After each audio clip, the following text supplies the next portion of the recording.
ആദ്യത്തെ കിളിക്കൂടിലെ പുത്തൻ സ്റ്റോറിയിലേക്ക് ഇവർക്ക് സ്വാഗതം. ഈ സ്റ്റോറി ഇഷ്ടപ്പെടുവാണെങ്കിൽ സബ്സ്ക്രൈബ് ചെയ്യണേ, അതുപോലെ തന്നെ ലൈക്ക് ചെയ്യാനും ഹൈപ്പ് ചെയ്യാനും മറക്കല്ലേ. അങ്ങനെ സുഭാഷിൻ്റെ വിവാഹം മുടങ്ങി അതിൻ്റെ ഒരു വിഷമത്തിലൊക്കെയാണ് എല്ലാവരും ഇരിക്കുന്നത്. അങ്ങനെ ഇരിക്കെ രാവിലെ ആണെങ്കിൽ ഭാസ്കരൻ സൈക്കിളിൽ ഭയങ്കര സന്തോഷത്തോടെ വരികയാണ്. ഓടി വരുമ്പോഴത്തേക്ക് നിധി വിചാരിക്കും ഇതെന്താ പറ്റി, ഭയങ്കര സന്തോഷത്തോടെയൊക്കെയാണല്ലോ വരുന്നത്, മോളെയൊന്നും വിളിച്ചോണ്ടാണ് വരുന്നത്. എന്താ വെച്ചാൽ അതേ ഞാനൊരു കാര്യം പറയട്ടെ, ആ സുനന്ദയുടെ വിവാഹം ഉണ്ടല്ലേ, അവളുടെ വിവാഹം ഉറപ്പിച്ചിരിക്കുകയല്ലേ. അപ്പം നിധി പറയണം അതെ, അവളുടെ വിവാഹം ഉറപ്പിച്ചിരിക്കുകയാണ്, ഉടനെ വിവാഹം കാണുമെന്നാണ് പറഞ്ഞത്, നിശ്ചയം ഇപ്പം അടുത്ത കണ്ടാണെന്ന് നിധി പറയുന്നുണ്ട്. നിശ്ചയത്തിന് മുമ്പ് അവസാനവട്ട ഒരു പെണ്ണിനെക്കുറിച്ച് അന്വേഷണം ഉണ്ടല്ലോ, അങ്ങനെ അവർ അന്വേഷിച്ച് വന്നത് എൻ്റെ മുന്നിൽ, കടയിൽ നിന്ന് എൻ്റെ മുന്നിലേക്കാണ് അന്വേഷിച്ച് വന്നത്. അത് അവളുടെയൊക്കെ നിർഭാഗ്യകരം. എൻ്റെ അടുത്ത് വന്ന് അവളെക്കുറിച്ച് ചോദിച്ചു. അപ്പോൾ അച്ഛൻ എന്താ പറഞ്ഞത്? മോക്കറിയാമല്ലോ ഞാൻ എന്തുമായിരിക്കും പറഞ്ഞതെന്ന്.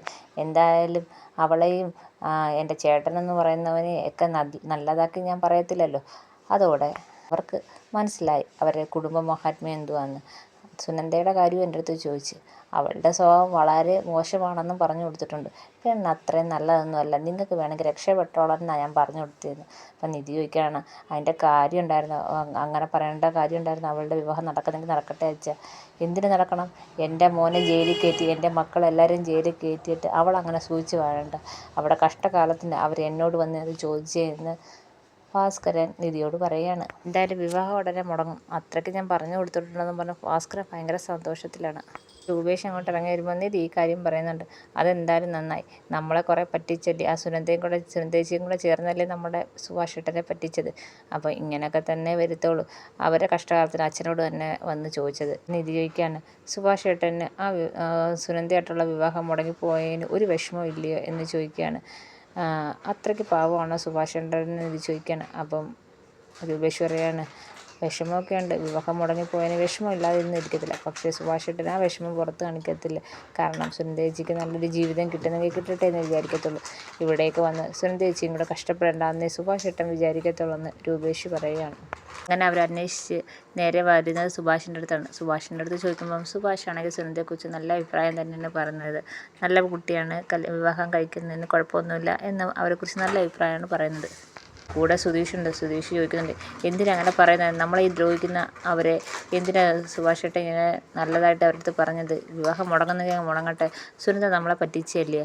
അപ്പോൾ സുഭാഷ് പറയാണ് എന്തിനാണ് അങ്ങനെ ചെയ്യുന്നത്, അവൾക്ക് നല്ലൊരു ജീവിതം കിട്ടുന്നെങ്കിൽ കിട്ടട്ടെ എന്ന് സുഭാഷും പറഞ്ഞ് അവരങ്ങ് പോവുകയാണ്. അപ്പം ഇവർ അന്വേഷിച്ചവർ നേരെ സുനന്ദയുടെ വീട്ടിലെത്തുന്നുണ്ട്. അവർ സുനന്ദയുടെ അമ്മയോടും അച്ഛനോടും കാര്യങ്ങളൊക്കെ പറയുന്നുണ്ട്. എന്നിട്ട് പറയാണ് പെൺകുട്ടിയെക്കുറിച്ച് അത്ര നല്ല അഭിപ്രായമൊന്നുമല്ല കേൾക്കാൻ പറ്റിയത്, ഞങ്ങൾ അന്വേഷിച്ചെന്നത് നിങ്ങളുടെ സഹോദരൻ്റെ അടുത്ത്. ആ സഹോദരൻ തന്നെ പറയുന്നത് നിങ്ങളുടെ കുടുംബവും നിങ്ങളുടെ പെൺകുട്ടിയും അത്ര ശരിയല്ലെന്ന്. ഞങ്ങളിപ്പോൾ ആര് പറയുന്നതാണ് വിശ്വസിക്കേണ്ടത്, ഈ വിവാഹവുമായിട്ട് മുന്നോട്ട് വേണോ വേണ്ടതെന്ന് ഞങ്ങളൊക്കെ ഒന്ന് ആലോചിക്കണമെന്ന് അവർ സുനന്ദയുടെ അമ്മയടുത്തും അച്ഛനടുത്തും പറയുന്നുണ്ട്. ഇത് കേൾക്കുമ്പോഴത്തേക്ക് ആകെപ്പാട് വിഷമമൊന്നുണ്ട്. സുനന്ദ ഇതൊക്കെ ജനലിൽ കൂടെ കേൾക്കുന്നുണ്ട്. ലളിത പറയുന്നുണ്ട് അങ്ങനൊന്നും പറയല്ലേ, അവർക്ക് ഞങ്ങളോട് ചെറിയ വിരോധമുണ്ട്, അതിൻ്റെ പേരിലാണ് എൻ്റെ കുഞ്ഞിനെക്കുറിച്ച് അങ്ങനെയൊക്കെ പറയുന്നത്, അല്ലാതെ ഞങ്ങൾക്കൊരു കുഴപ്പമില്ല, എൻ്റെ മോക്കും ഒരു സ്വഭാവ ദൂഷ്യമില്ലെന്നൊക്കെ പറയുന്നുണ്ട്. പക്ഷേ അവർ പറയുന്നുണ്ട് എന്തായാലും വിവാഹം ഒന്നും കൂടെ ആലോചിച്ചിട്ട് മതിയെന്നും പറഞ്ഞുകൊണ്ട് അവർ പോവുകയാണ്.